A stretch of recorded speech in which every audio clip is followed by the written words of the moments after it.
Durch den Dunst tauchen erste Sonnenstrahlen die Burgruine auf dem Hügel in Morgenlicht.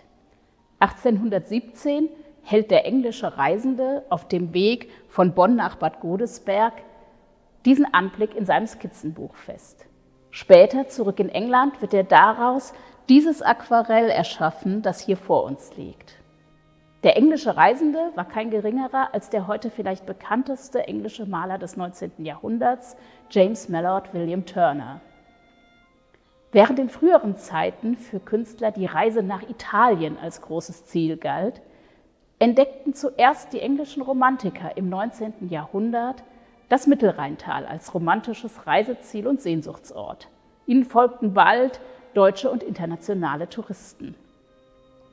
Die Landschaften im Mittelrheintal, in denen sah man idyllische, unberührte Natur, gleichzeitig schienen sie als geschichtsträchtig mit ihren vielen mittelalterlichen kleinen Örtchen und den großen Burgen und Burgruinen.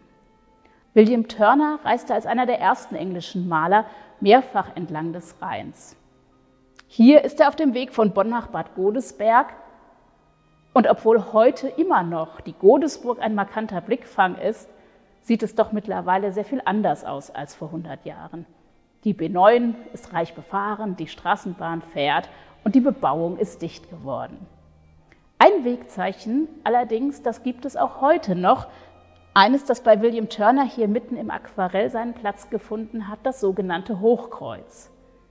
Als mittelalterliches Wegezeichen rankten sich schon im 19. Jahrhundert zahlreiche Legenden um das Hochkreuz, beispielsweise die, dass hier ein Bruder seinen Bruder erschlagen hätte und es dann als Sühnezeichen aufgestellt hätte. Die Rückbesinnung aufs Mittelalter im 19. Jahrhundert führte dazu, dass die Zeitgenossen sich für das zuvor durchaus sehr zerfallene Hochkreuz wieder mehr interessierten, es restaurierten und mit neuen Figuren bestückten.